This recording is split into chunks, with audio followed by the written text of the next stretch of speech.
ao longo da educação básica, você acompanha aí que nós vamos ler, na educação infantil, no ensino fundamental, no ensino médio, os alunos devem desenvolver as 10 competências gerais que pretendem assegurar como resultado do seu processo de aprendizagem e desenvolvimento uma formação humana integral que visa a construção de uma sociedade justa, democrática e inclusiva. Então, veja bem, ao longo da educação básica, né? Aí vem falando as etapas, que é na educação infantil, no ensino fundamental, no ensino médio. Aí os alunos devem desenvolver essas 10 competências. Então, é nesse processo de educação é que vai havendo esse desenvolvimento. Então, a gente não precisa pensar, nossa, eu preciso atingir, eu preciso concluir essa competência. Não, nós vamos desenvolver isso nesse período, ao longo do curso, ao longo dessa educação. E para isso, o que que se organiza, o que a BNCC vem organizando? Educação infantil. Veja aí, na educação infantil, na primeira etapa da educação básica e de acordo com os eixos estruturantes da educação infantil, que são as interações e brincadeiras, que continua sendo, que estava lá no referencial curricular nacional da educação infantil, que é o eixo, mesmo eixo, interações e brincadeiras, devem ser assegurados seus direitos de aprendizagem e desenvolvimento. E, porém, quais são esses direitos de aprendizagem e desenvolvimento? Direito que a criança tem, tá? Nós não estamos falando de nada mais a não ser direito. Então, pensa bem que você já começa a trabalhar essas competências garantindo esses direitos. Primeiro, direito de conviver, né? A criança não pode ficar isolada. De brincar. Do mesmo jeito que eu sinto necessidade de trabalhar, você sente necessidade de trabalhar, a criança, ela necessita brincar, participar. A criança, ela é ativa, então ela não precisa ficar alheia a até mesmo as decisões da própria vida dela. Ela precisa participar e ela pode participar.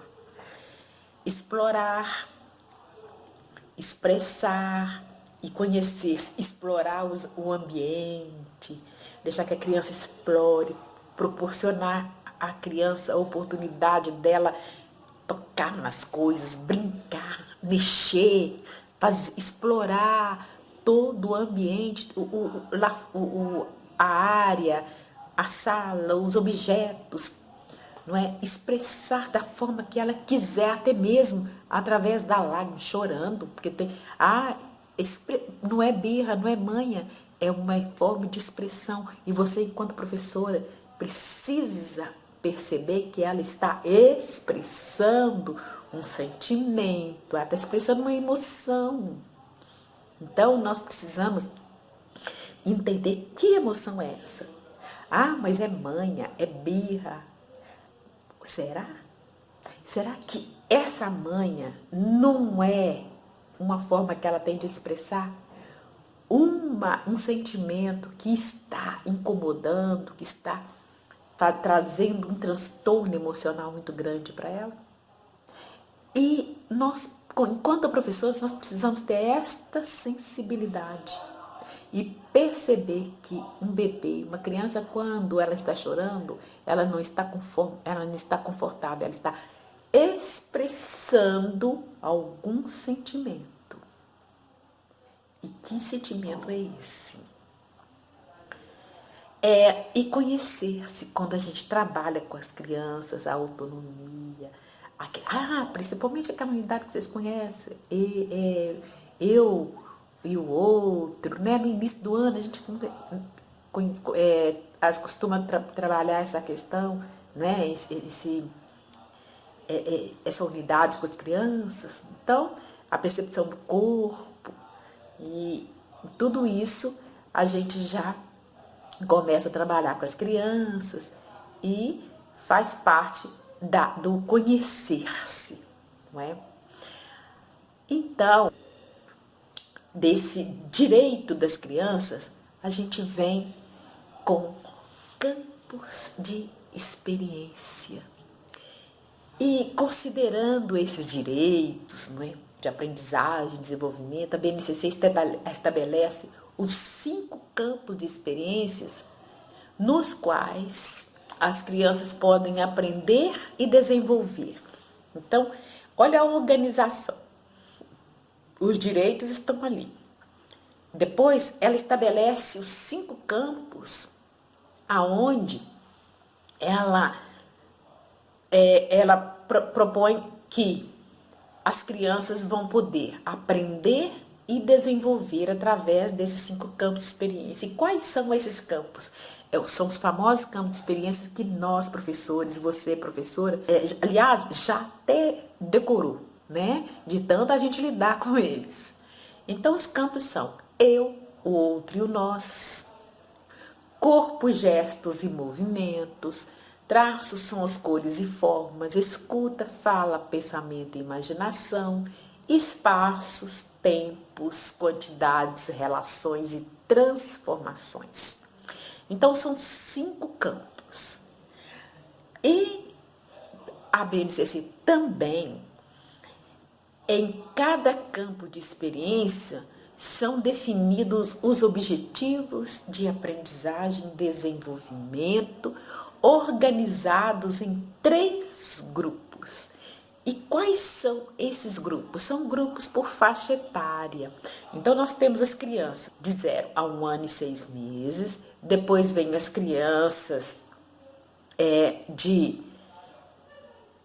1 ano e 7 meses a 3 anos e 11 meses, depois vem as crianças de 4 e 5 anos. Então, ela é dividida em 3 grupos. Aí fala assim, mas o que? As mesmas coisas que eu vou trabalhar com as crianças de 0 ano até 1 ano, eu vou trabalhar com criança de 1 ano e meio, que já está andando. Gente, calma, muita calma nessa hora, tá? Porque a própria dinâmica das crianças vão indicando o que nós podemos trabalhar. E não é complicado. Portanto, na educação infantil, o quadro de cada campo de experiência se organiza em 3 colunas, relativas aos grupos por faixa etária, aquilo que eu acabei de falar, nas quais estão detalhados objetivos de aprendizagem e desenvolvimento. Em cada linha de coluna, os objetivos definidos para os diferentes grupos referentes a um mesmo aspecto de campo de experiência, conforme ilustrado a seguir. Nós vemos aqui, né, na ilustração do documento, que eu fiz questão de pegar do documento, um campo de experiência, traços, som, cores e formas. O objetivo de aprendizagem e desenvolvimento. Tá aí. Bebês de 0 a 1 ano e 6 meses. Depois tem crianças bem pequenas, de 1 ano e 7 meses a 3 anos e 11 meses. E crianças pequenas, de 4 anos a 5 anos e 11 meses. Aí vem os objetivos de cada um. Objetivos de aprendizagem e desenvolvimento de cada coluna, não é? Então, isso aí, todo mundo já sabe. Né? Isso aí é tranquilo, vocês podem observar. O mais importante que a gente precisa perceber aí é o dígito alfanumérico. Por que eu falo para você perceber o dígito alfanumérico? Porque tem muita gente, tem muitos professores que ao fazer o seu plano de aula vai apenas pelo dígito alfanumérico. E você vai perceber que o seu plano de aula, que um plano de aula é um documento. Se é um documento, é para um outro ler. Quando precisar de alguém ler, ou daqui a 20, 30 anos ou 10 anos, alguém for procurar ler ou quiser saber de algum fato histórico e quiser ver o seu plano de aula, ele precisa estar claro. Para quem não sabe o que vem a ser esse dígito, precisa estar claro, né? Então, isso aí é uma outra história, mas é bom que a gente entenda que tem os dígitos alfanuméricos e a descrição desse dígito. E se tratando dos dígitos alfanuméricos, então é interessante que a gente saiba o que significa cada letra, cada número. Por que alfanumérico? Porque os dígitos são do alfabeto e de números, compostos de alfabetos e números, não é? Então, veja bem, a letra E e a letra I, que no caso aí são os 2 primeiros dígitos, significa educação infantil.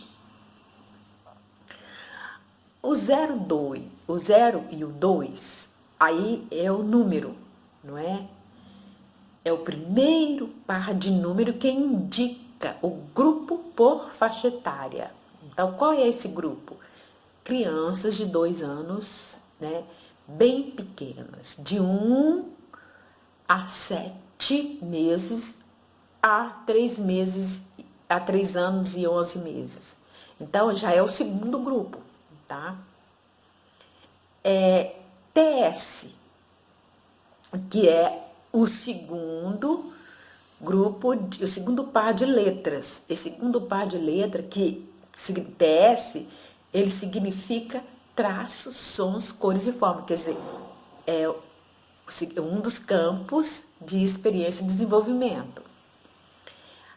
E o último número, ele é apenas a posição que dá habilidade, né, na numeração sequencial do campo de experiência. É a posição que está ali. Então, isso não quer dizer nada. Você pode começar no 010, aonde for. Isso aí não importa. Isso é só para organização da BNCC. Isso aí não vai fazer diferença nenhuma, não vai influenciar no seu plano. De repente, você começa a fazer um plano e você vai usar CG, né, no caso, e vai colocar lá no 05, ou você poderia colocar TS 05, começar no princípio do ano. Isso depende do que você vai trabalhar com as crianças, tá? E no próximo vídeo a gente vai falar sobre o ensino fundamental.